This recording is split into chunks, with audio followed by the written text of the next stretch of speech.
most research tend to be quantitative in nature. What this means is most people use mostly questionnaire, and in questionnaire they tend to ask people, there's like a predetermined questions, and people were asked to respond to that.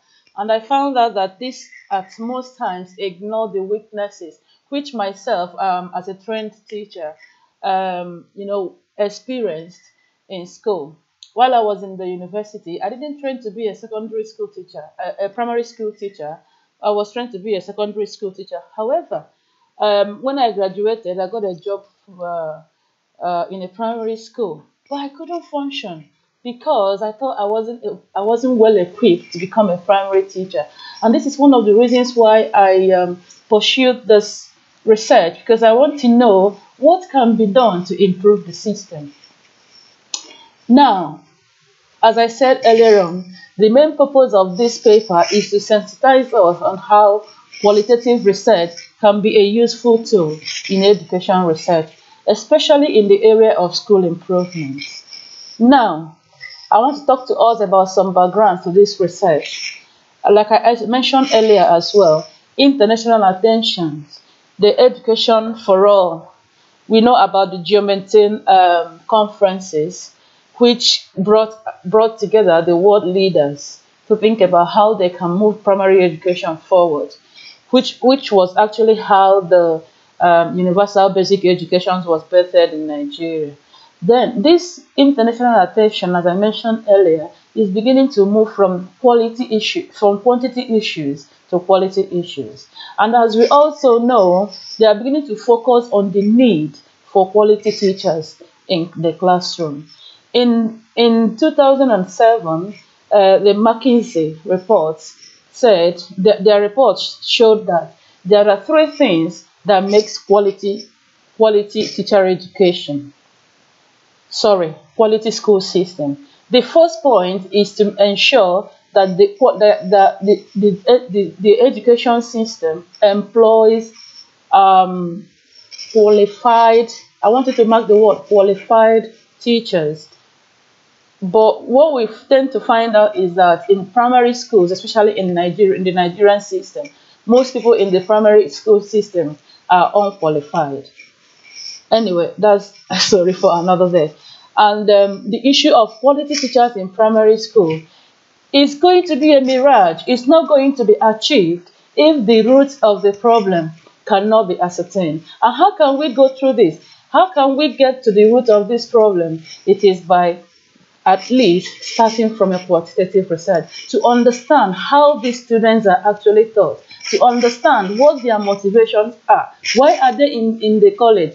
What are their experiences? How, now that they are in the college, how do the system, how do the processes, how do the practices, how does the structure, the whole structure of the teacher education affects what they learn? Now, why did I take a qualitative perspective? Because I'm interested in knowing what the students want to tell me. I am interested in knowing how they experience their learning. Of course, there are so many research about them not being qualified in terms of having a good result. There are so many research and evidences about how, for example, the curriculum is not good enough for teachers. But then, how do this affect these students directly? This is what I was interested in knowing, and this is why I did a qualitative research, because it gives me a rich description of what is going on. What is going on? There are a lot of things going on that people are not eager to say. There are a lot of things going on that the questionnaire cannot show us. Because questionnaire usually deal with a large data, we are more interested in doing like a broad analysis of what is going on, rather than finding out individual perspective of these students. Now, to achieve all this, I did a phenomenological research. What is phenomenology? A phenomenological approach help to identify common experiences as described by the the person experiencing.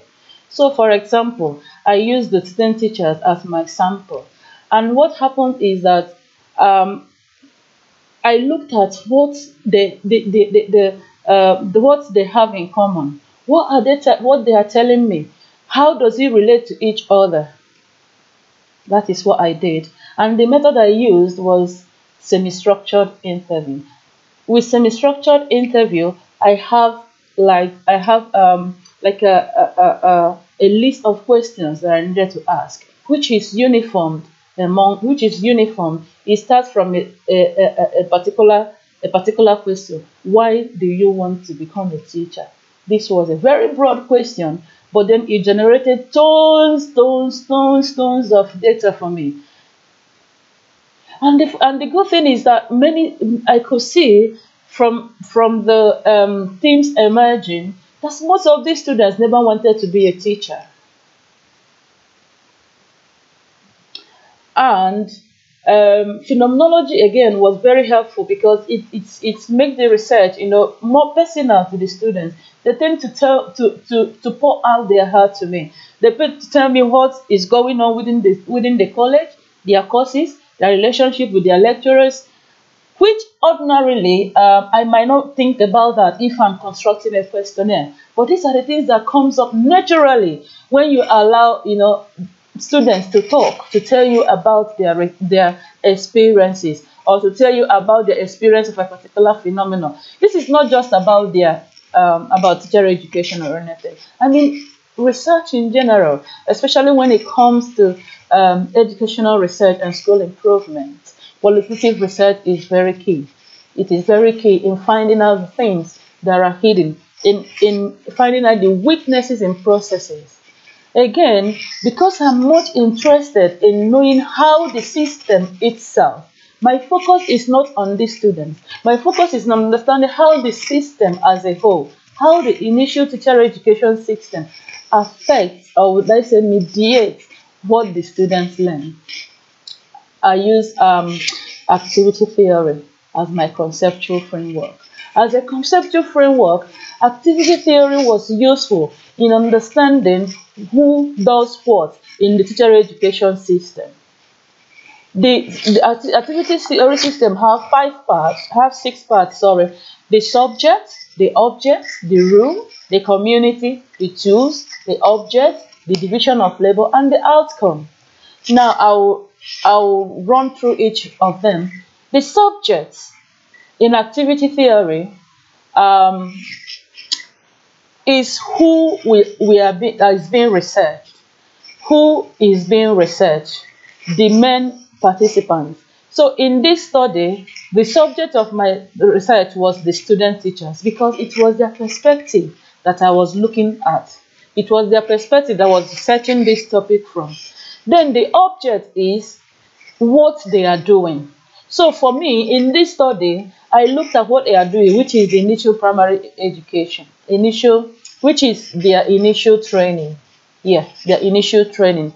And then again, the tools, what are they using to achieve the objects?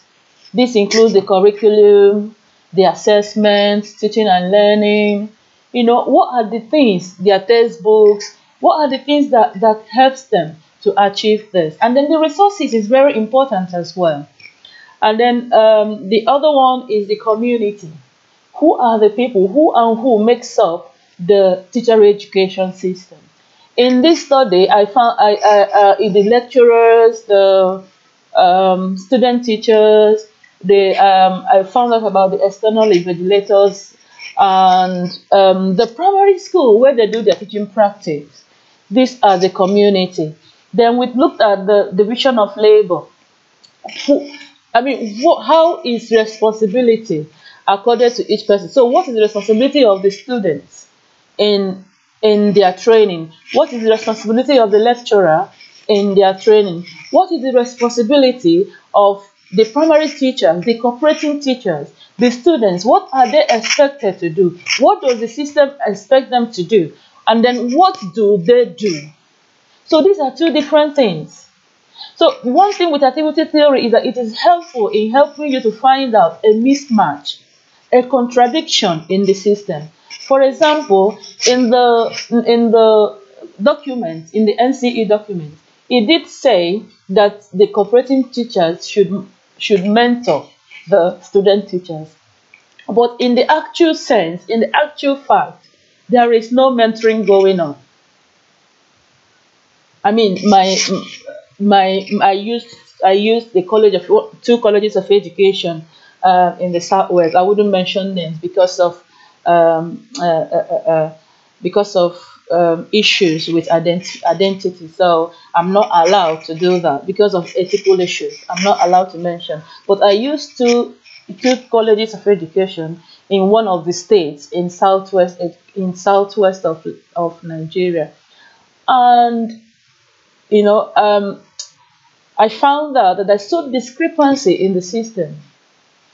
This is possible because I was able to allow the students to talk to me. I couldn't have found these things if I had just given them a questionnaire to tick tick tick tick and then give to me. Then again, the outcome. What is the outcome of this? What are these students expected to do after they have left the college? So this is what the activity theory. This is what the activity theory is all about. It always comes as a triangle, activity triangle. So in the triangle, the tool is on the top, and then the subject is always in the middle, and then the object at the right middle, and then the division of labor at the bottom right, community at the middle, and then the rule at the bottom left. And then all these things come together to give you an outcome. So the essence of this is that when we look at this, where the tools and the subject and the object meets, this is what actually goes on in the college. The students come into the college, then the tools, the curriculum, the teaching and learning assessment, brush them up. And the expectation is for them to become teachers, which is the object. But then the thing is, what happens at the outcome? Do they come out to become teachers? Do they come out to become quality teachers? Now, still in the methodology, as I mentioned earlier on, I used semi-structured interview, which also helped me to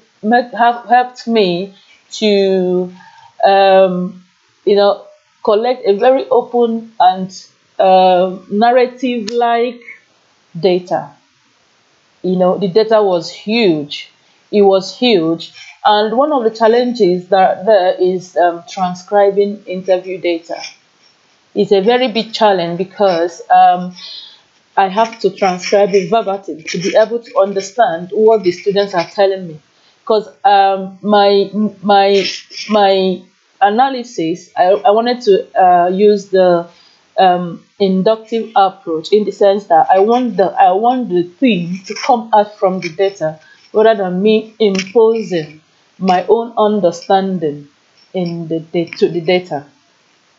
So in analyzing my data, like I mentioned earlier, I first of all transcribe it verbatim. I used sorry, I should have mentioned this earlier. My participants were student teachers, and I collected data from each of the years. So in College of Education, there are 3 years across. So I collected data from across these years, and it was quite interesting because it looks like whatever the other schools are experiencing was what this second school is experiencing. So I used College A and College B to differentiate the two colleges. However, the two colleges are located at two different settings. One is an urban setting, and the other one is a rural setting.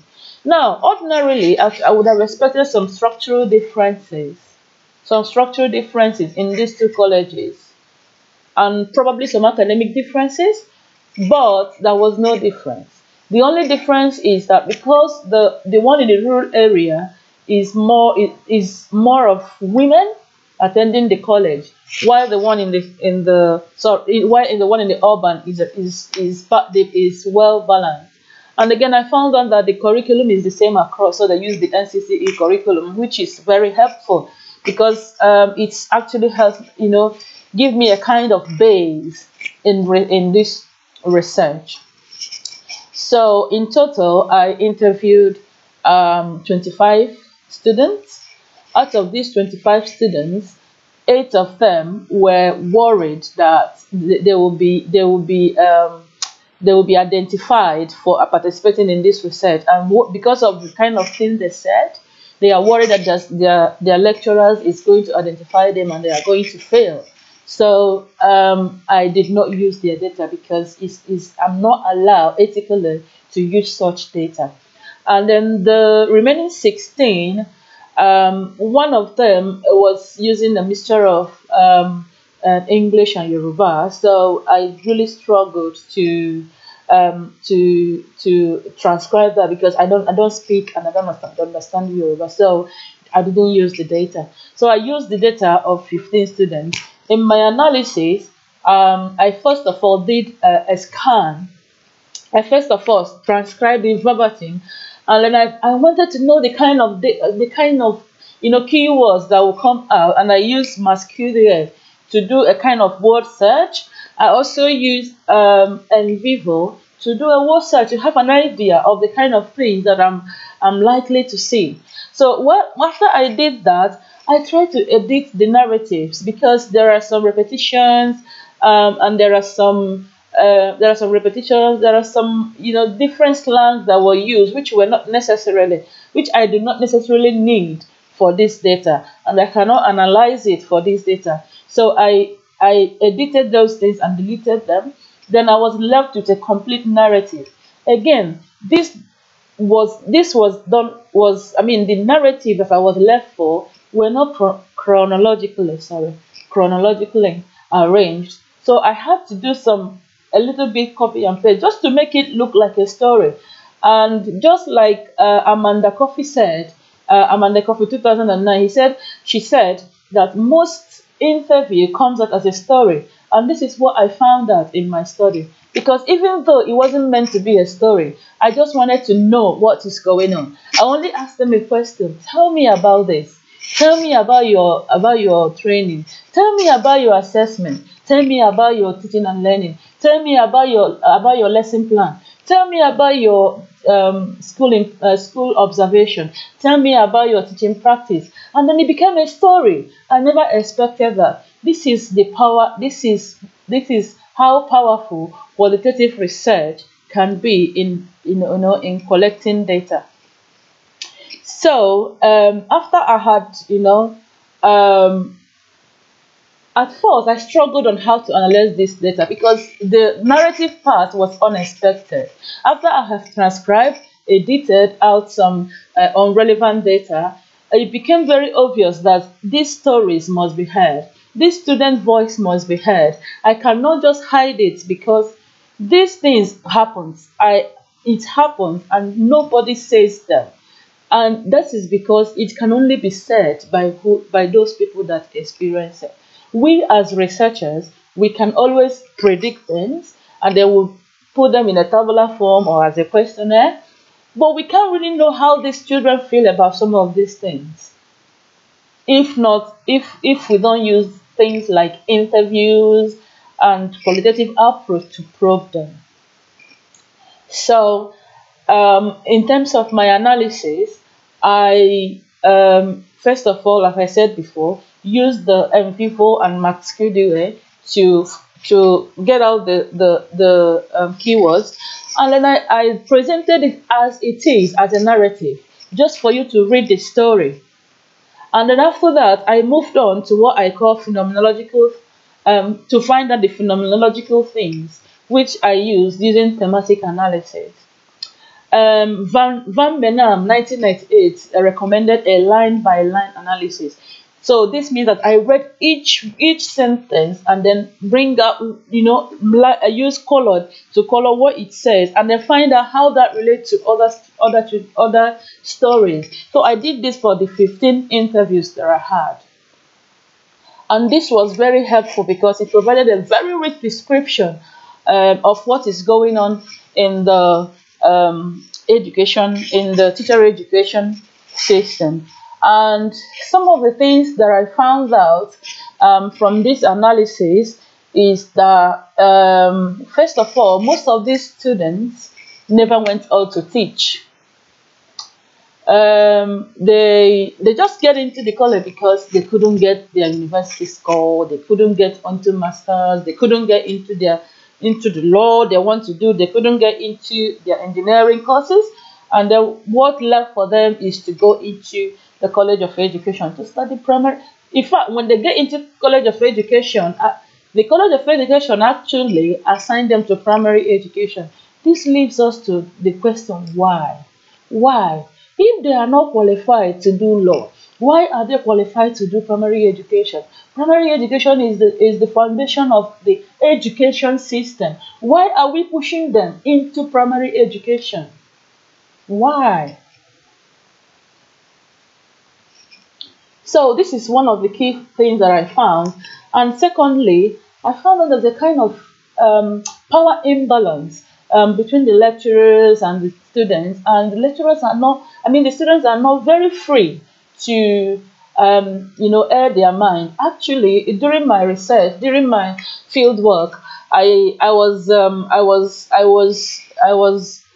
attended a meeting. There was a departmental meeting with them, and to be honest, the students are in so much pain because most of their courses they've not done it for the year. And then when this meeting was going on, and they were asked, "Is there any problem you want us to know?" And then, oh gosh, yeah. So there was kind of power imbalance, and there was lack of collaboration, and above all, there was no quality insurance. There was no monitoring. So these are the kind of thing that qualitative research brings up. In conclusion, I'm not saying that qualitative research is top notch. I'm not saying that it is limited, but I'm just saying that it is a good tool in digging out on research areas.